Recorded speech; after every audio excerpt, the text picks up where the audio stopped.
Hi hello ಎಲ್ರಿಗೂ ನಮಸ್ಕಾರ. Welcome to my YouTube channel. ನಾನಿವತ್ತು ನಿಮ್ಮ ಜೊತೆ ಕ್ಯಾಪ್ಸಿಕಮ್ ರೈಸ್ನ ಸಿಂಪಲ್ಲಾಗಿ ಹೆಂಗೆ ಮಾಡೋದು ಅಂತ ಶೇರ್ ಮಾಡ್ಕೊತಾ ಇದ್ದೀನಿ. ನೋಡಿ, ನಾನಿಲ್ಲಿ ಮೊದಲಿಗೆ ಒಂದು ಜಾರಿಗೆ ಒಂದು ಮೆಣಸಿನ್ಕಾಯಿ, ಸ್ವಲ್ಪ ಒಂದು ಇಡೀ ಕೊತ್ತಂಬರಿ ಸೊಪ್ಪು, 1/4 ಟೀ ಸ್ಪೂನ್ ಆಗೋಷ್ಟು ಶುಂಠಿ ಬೆಳ್ಳುಳ್ಳಿ ಪೇಸ್ಟ್ ತಗೊಂಡು ತರಿಯಾಗಿ ರುಬ್ಕೊಂಡು ಬಂದಿದ್ದೀನಿ. ನೋಡಿ, ಈ ಥರ ತರಿಯಾಗಿದ್ದರೆ ಸಾಕು, ತುಂಬ ಫೈನ್ ಪೇಸ್ಟ್ ಆಗೋದೇನು ಬೇಡ. ಇವಾಗ ಒಂದು ಗಡ್ಡೆ ಈರುಳ್ಳಿ ತೊಗೊಂಡಿದ್ದೀನಿ ಮತ್ತು ಅರ್ಧ ಕ್ಯಾಪ್ಸಿಕಮ್ನ ಸಣ್ಣದಾಗಿ ಕಟ್ ಮಾಡಿ ಇಟ್ಕೊಂಡಿದ್ದೀನಿ. ಸ್ಟವ್ ಮೇಲೆ ಒಂದು ಪಾತ್ರೆ ಇಟ್ಕೊಂಡು ಅದಕ್ಕೆ 1.5 ಟೀ ಸ್ಪೂನ್ ಆಗೋಷ್ಟು ಎಣ್ಣೆನ ಹಾಕ್ಕೊತಿದ್ದೀನಿ. ಎಣ್ಣೆ ಕಾದ್ಮೇಲೆ 1/4 ಟೀ ಸ್ಪೂನ್ ಆಗೋಷ್ಟು ಸಾಸಿವೆ ತೊಗೊಂಡಿದ್ದೀನಿ ಮತ್ತು 1/4 ಟೀ ಸ್ಪೂನ್ ಆಗೋಷ್ಟು ಜೀರಿಗೆ ತೊಗೊಂಡಿದ್ದೀನಿ.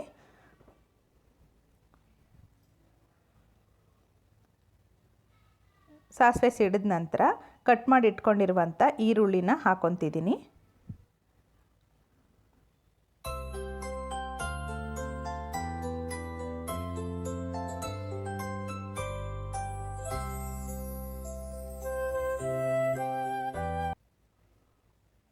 ಈರುಳ್ಳಿ ಫ್ರೈ ಆದಮೇಲೆ ಕ್ಯಾಪ್ಸಿಕಮ್ ಹಾಕ್ಕೊತಿದ್ದೀನಿ. ಅದನ್ನು ಸಣ್ಣದಾಗಿ ಕಟ್ ಮಾಡಿ ಇಟ್ಕೊಂಡಿದ್ದೀನಿ.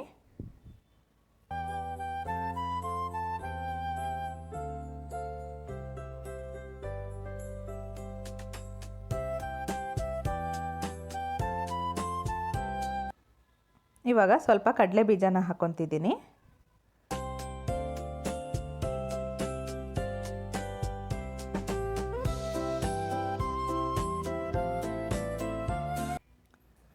ಅದೆಲ್ಲ ನೀಟಾಗಿ ಫ್ರೈ ಆದಮೇಲೆ ನಾನು ಆವಾಗಲೇ ರುಬ್ಬಿಟ್ಕೊಂಡಿದ್ನಲ್ಲ, ಮೆಣಸಿನ್ಕಾಯಿ, ಕೊತ್ತಂಬರಿ ಸೊಪ್ಪು ಮತ್ತು ಶುಂಠಿ ಬೆಳ್ಳುಳ್ಳಿ ಪೇಸ್ಟು ಇದಿಷ್ಟನ್ನು ಹಾಕ್ಕೊಂಡು ನೀಟಾಗಿ ಮಿಕ್ಸ್ ಮಾಡಿಕೊಂಡು ಬೇಯಿಸ್ಕೊತಿದ್ದೀನಿ.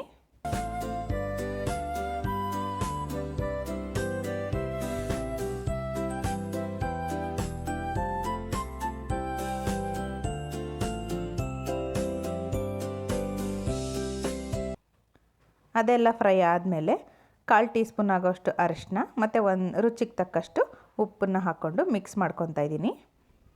ಇಷ್ಟೇ, ಸಿಂಪಲ್ಲಾಗಿ 10 ನಿಮಿಷದೊಳಗಡೆ ಮಾಡ್ಕೊಂಬಿಡ್ಬೋದು. ಲಂಚ್ ಬಾಕ್ಸಿಗೆ ಕಟ್ಟೋಕ್ಕೆ, ಮಕ್ಕಳಿಗೆ ಸ್ಕೂಲ್ಗೆಲ್ಲ ಲಂಚ್ ಬಾಕ್ಸಿಗೆ ಕಟ್ಟೋಕ್ಕೆ ಮತ್ತು ಆಫೀಸಿಗೆ ತಗೊಂಡೋಗೋರಿಗೆ 10 ನಿಮಿಷದಲ್ಲಿ ಕ್ವಿಕ್ಕಾಗಿ ಬೇಗ ಮಾಡ್ಕೊಂಬಿಡ್ಬೋದು. ನೋಡಿ, ಇದು ಇವಾಗ ಇಷ್ಟ ಆಗಿದೆ. ಇದಕ್ಕೆ ನಾನು ಮೊದಲೇ ಮಾಡಿಟ್ಕೊಂಡಿರುವಂಥ ಅನ್ನನ ಹಾಕ್ಕೊಂಡು ಮಿಕ್ಸ್ ಮಾಡ್ಕೊತಾ ಇದ್ದೀನಿ.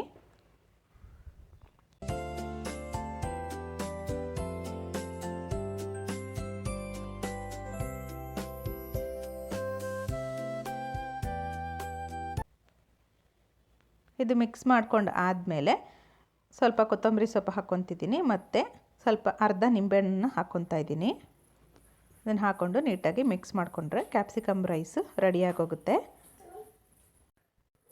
ನೋಡಿದ್ರಲ್ವ ಫ್ರೆಂಡ್ಸ್, ಎಷ್ಟು ಈಸಿಯಾಗಿ ಕ್ವಿಕ್ಕಾಗಿ ಬೇಗ ಬೆಳಗ್ಗೆ ಹೊತ್ತು ಯಾವುದೇ ರೀತಿ ತಲೆನೋವು ಇಲ್ಲದೆ ಇರೋ ಥರ ಆರಾಮಾಗಿ ಮಾಡ್ಕೊಬೋದು. ಇದನ್ನು 10 ಮಿನಿಟ್ಸಲ್ಲೇ ಆಗೋಗ್ಬಿಡುತ್ತೆ.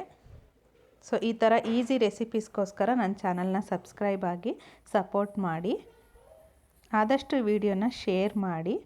Thank you all.